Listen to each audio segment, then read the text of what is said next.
Cuando se adapta un manga a formato anime, muchas veces se tienen que dejar cosas afuera. No se pueden adaptar ciertos detalles o por alguna decisión se decide cambiar cierto aspecto de la obra.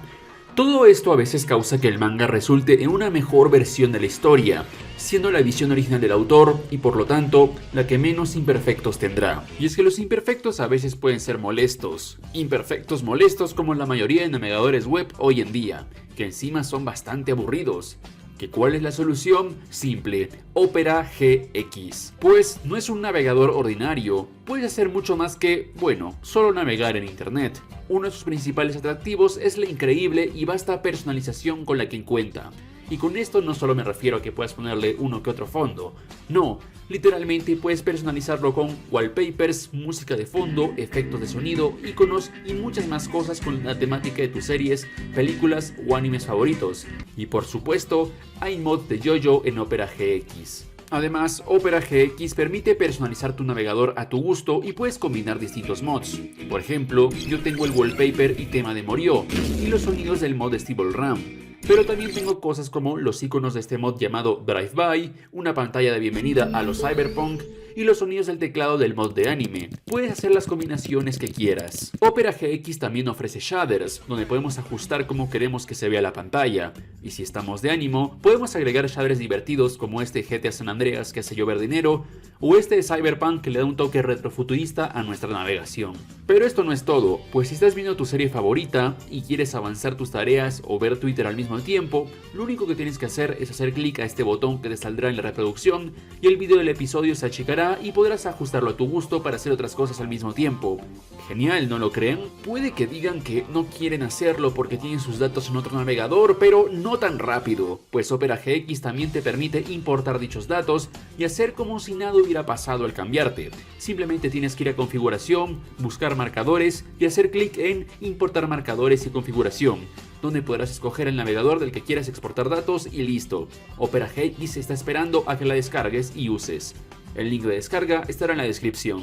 Como les decía, el manga es un medio que muchas veces destaca por encima del anime. Por eso, el día de hoy, me gustaría repasar esos detalles y aspectos de JoJo's Bizarre Adventure que están mejor hechos en el manga que en la versión animada. Creo que todos sabemos que el anime de la parte 1, Phantom Blood, tuvo mucho material cortado y nos perdimos de muchísimos detalles.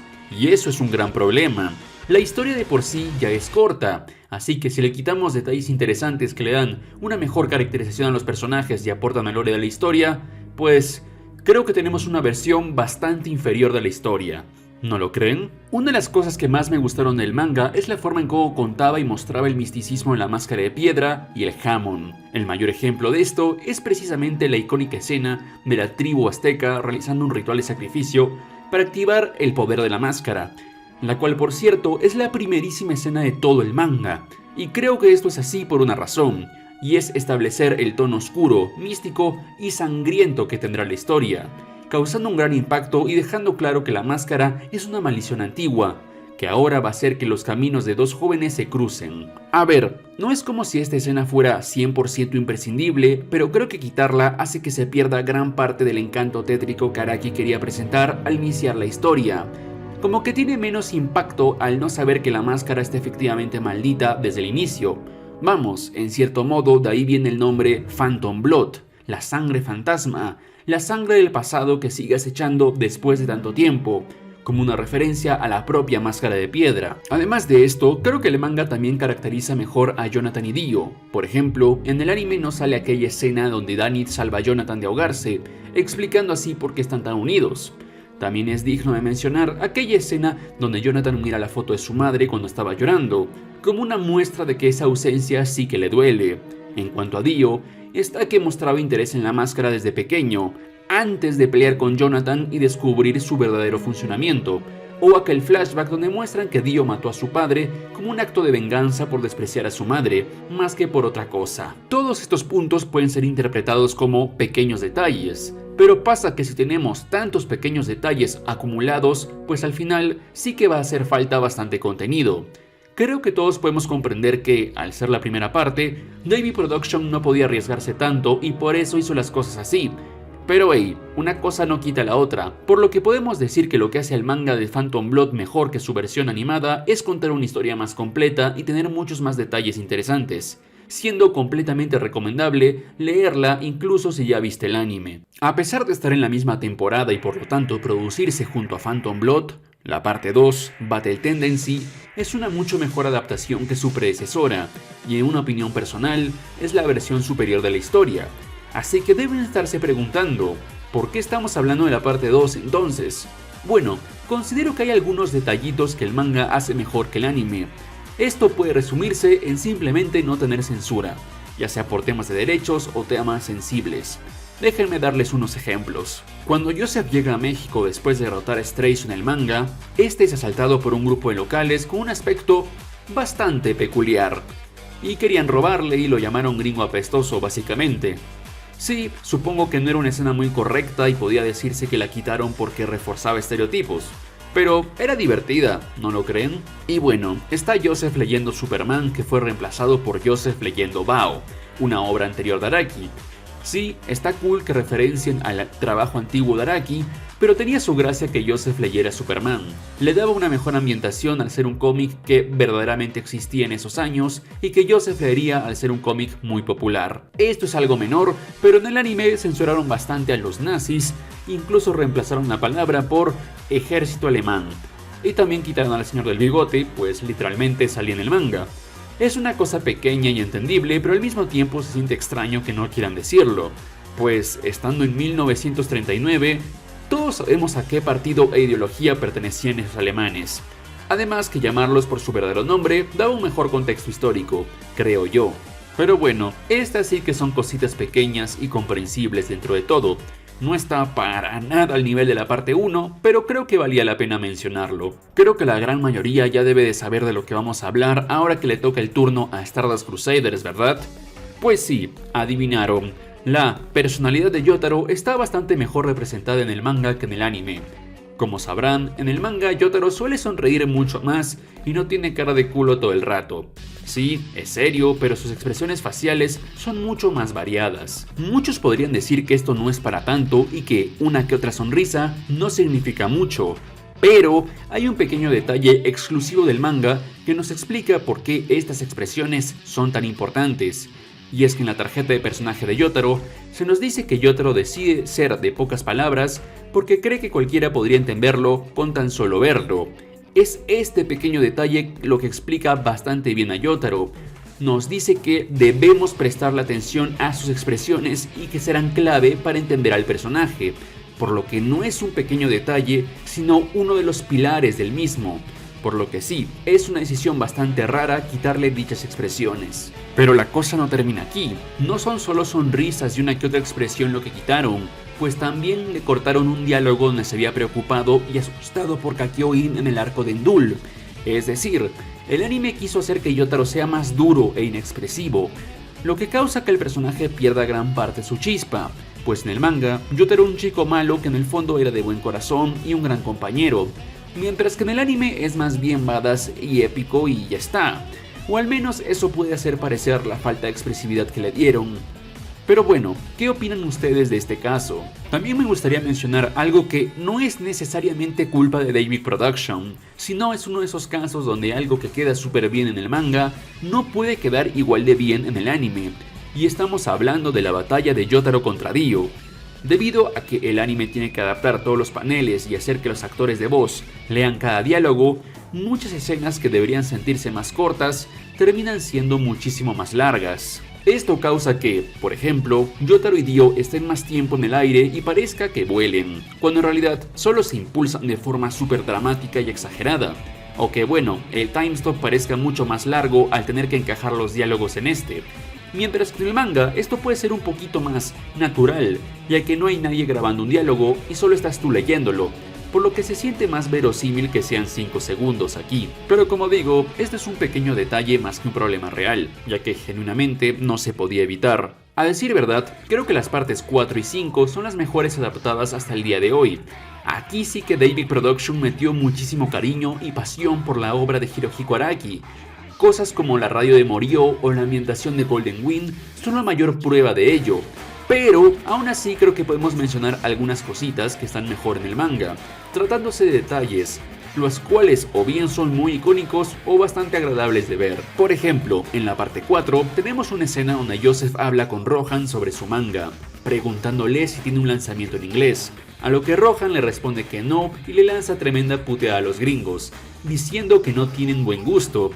No sé ustedes, pero esta escena es muy divertida e irónica, mostrando que Joseph ha dejado atrás su odio a los japoneses, pero que ahora Rohan, un japonés, es quien odia desmedidamente a los americanos. Las vueltas que da la vida, ¿no creen? Otro que es un poco más sencillo pero muy icónico es esta escena donde Kira hace cálculos para dispararle a Yosuke con Stray Cat, dándole una mejor explicación a cómo ataca con esta estrategia, haciendo que la batalla se sienta más calculada y técnica, por así decirlo. Quizás la mayoría recuerde esta escena debido a que es una animación presente en el videojuego All Star Battle y por supuesto en su remaster. Aunque no lo crean, en la parte 5 los pequeños elementos omitidos tienen un mayor peso que los de la parte 4. Tenemos uno nada más empezar la historia, y es que en el manga nos explican qué hace Koichi en Italia a profundidad, especialmente por qué fue él y no Yosuke quien fue a investigar a Giorno. Y eso se debe a su stand de alto alcance, el cual podía usar para seguir a Giorno sin ser detectado. Y es más, en el manga se da a entender que eso hace y se justifica mejor el cómo encontró su escuela luego. En pocas palabras, Koichi tiene una razón real de estar aquí más allá del meme de tipo confiable, por lo que está mejor implementado en el manga. También está el caso de Risotto Nero, que en el manga tiene una pequeña nota donde nos cuentan su origen y cómo terminó en el mundo de la mafia. Sí, es solo un texto, pero teniendo en cuenta cómo el anime de Golden Wind se dio el lujazo de expandir a la escuadra, dándole escenas extras y un mejor contexto en la historia, fue un poco raro que al final no adaptaran este trasfondo, ni le hagan al menos una mención o referencia, un pequeño precio a pagar, supongo. Y bueno, toca hablar del anime Stone Ocean, y no, la terrible distribución que recibió no es el único problema de esta adaptación, como me gustaría que así fuera.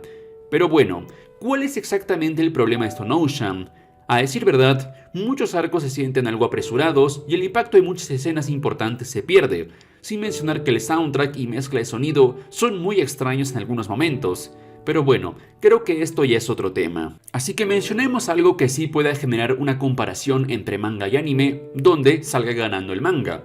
Y es que el anime contó el pasado de Jolene de forma muy desordenada e incompleta, pues nunca adaptaron totalmente el flashback donde Jolene roba un auto. Sí, es mencionado, pero no es mostrado al completo y considero que eso es un error enorme, pues en dicho flashback teníamos momentos muy importantes que nos terminamos perdiendo. Como algo muy importante, y es que Jolene no robó el auto porque sí, sino más bien porque se asustó tras haber sido descubierta recogiendo una billetera del suelo y haber reaccionado mal debido a que el hombre inmediatamente la acusó de robársela. Es un pequeño pero importantísimo matiz. Me gustaría decir que el momento donde el manga muestra el flashback fue perfecto, ya que lo mostraron justo después de la pelea contra Dragon's Dream, es decir, cuando Jolene empieza a entender a su padre y a conectar con él. Y es que ver este flashback refuerza la relación entre Jotaro y Jolene, como la ausencia de Jotaro llevó a Jolene a ir por un mal camino, buscando desesperadamente que su padre venga a salvarla.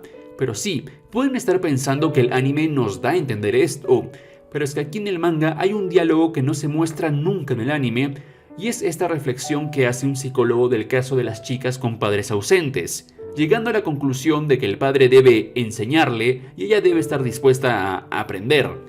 Creo que esto profundiza un poco mejor en Jotaro y Jolene y nos da a entender que su relación está avanzando, ya que Jolene está aprendiendo de él al seguir sus mismos pasos. Ahora, el anime no solo cambió el orden que ya estaba perfectamente bien de presentar estos recuerdos, sino que lo hizo de manera incompleta, por lo que al final de la parte, en la pelea contra Pucci, cuando Jolene recuerda el robo del auto, creo que un espectador de solo el anime no podría entender del todo a qué se refiere y la importancia de ese momento, puesto que Jolene sentía que podía escapar de sus problemas de ese modo, ya que tenía la esperanza de que su padre fuera a salvarla. De nuevo, el contexto de por qué robó el auto es muy importante y el anime lo omite por completo. Y bueno, pasando a otro tema, creo que también podemos mencionar al arco de Bohemian Rhapsody, que tuvo mayores libertades en el manga, y el icónico diálogo de Anasui: si no está Mickey, entonces no es Disney, que lamentablemente no pudo estar en el anime por obvias razones. Y bueno gente, eso ha sido todo por el día de hoy. Para cerrar el video me gustaría decir que no se confundan. No estoy diciendo que el anime sea malo, al contrario, creo que es una de las mejores adaptaciones que se le ha hecho a un manga en toda la historia. David Production realmente le ha dado mucho cariño a JoJo. Aún así, podemos reconocer sus fallos sin que eso anule sus virtudes, ¿no creen? Como siempre, si dije algo que no les gustó, pueden insultarme en mi Twitter, únanse al Discord para cotorrear de temas varios, y ya saben, suscríbanse y esas cosas. Y como diría Dio... ¿Qué pasa?